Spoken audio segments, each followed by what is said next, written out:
This is a little fuzzy, and it's big. You guys really are got to wake up. The thing about this chart is the degree to which I actually think these two are backwards.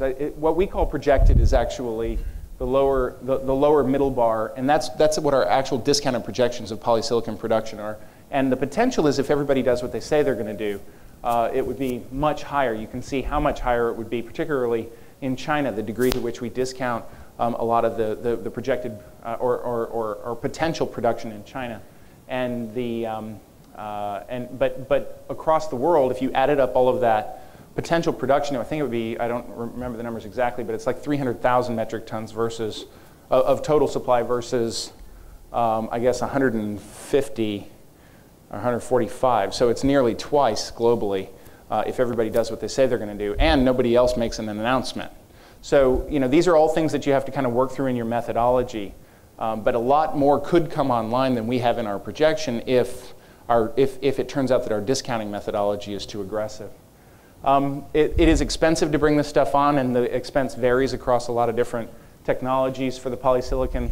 It could, as low as $56 per kilogram of new manufacturing capacity for hemlock. 100 is the old benchmark, and some are even higher, especially if they're not up at the 5,000 metric ton minimum size. If you're into the smaller tonnage, then the cost per kilogram goes up.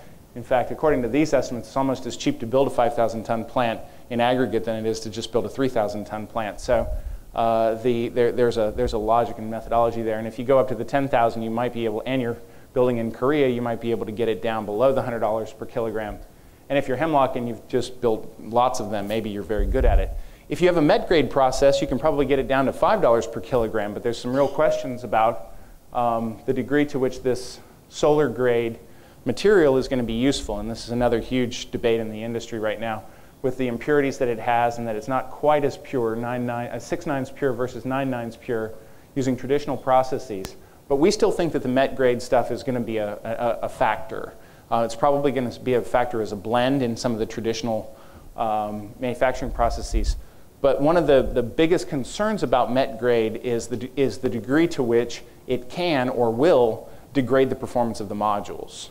And it's something that if you're thinking about polysilicon, and I mean, theoretically, you could bring a lot of met grade polysilicon production online very quickly, but but it's only going to be useful to the degree that it doesn't degrade the efficiency of the cells and modules that are created. And what we show is that if it has any degradation, any meaningful degradation at all, it may not be worth purchase at any price.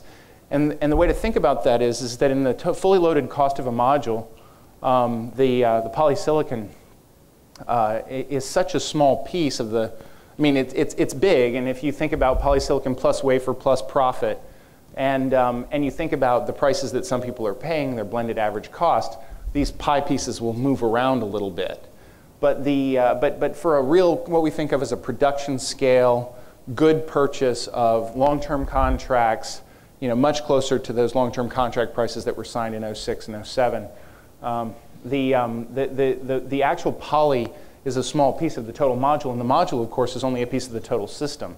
So we show that if you run through the numbers, if you get somewhere between even a 1/4 percentage point of efficiency drop, and certainly if you get a 1/2 percentage point of efficiency drop at the module, meaning that the module is, instead of being 15% efficient, is 14 3/4 or 14 1/2, there's almost no price at which you'd be willing to pay for the poly to make that trade-off. It's just too expensive in the output of the final system. So it's an interesting parlor game, and we'll continue to play that.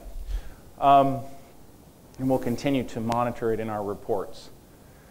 The other side of this is the thin film, and thin film production we need to add to the poly production to get, and we've just recently, you all, this is a world premiere of some of these projections because the report won't be out for another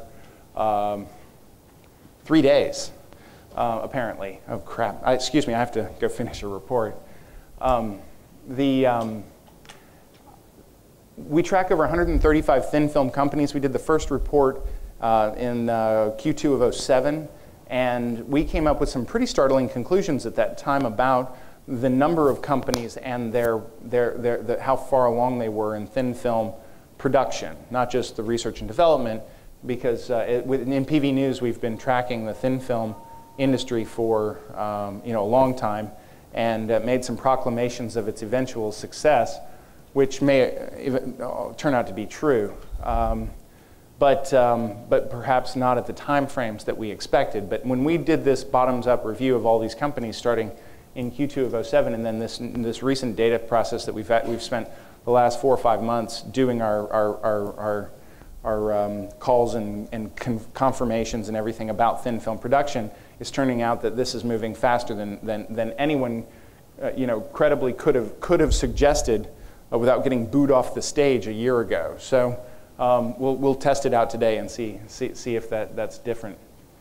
Our forecasts are now out to 2012, but required a slightly new estimation methodology because not everybody has forecasts out to 2012 of their manufacturing production, and frankly, many of them don't know how much they're going to produce out to 2012 because they don't really know what the final efficacy of their product is or the degree to which they can raise the necessary financing.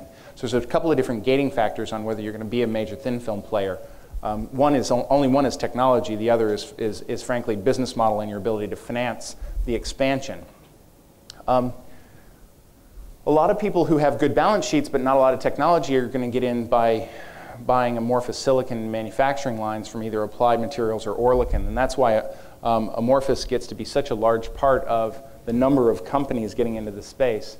Lesser in CAD-TEL, SIGs, and what we call the emerging or third-gen technologies, but those with cash can buy their way in through the amorphous.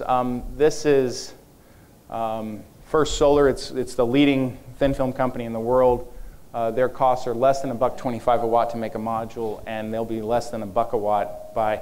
Oh, the camera can't see the thing. The manufacturing cost should be below $1 a watt by 2009. One of the limitations, however, is that CAD-TEL, the way it is really only packaged it can only be packaged in glass in its current iteration, and that's probably going to be true for some time to come.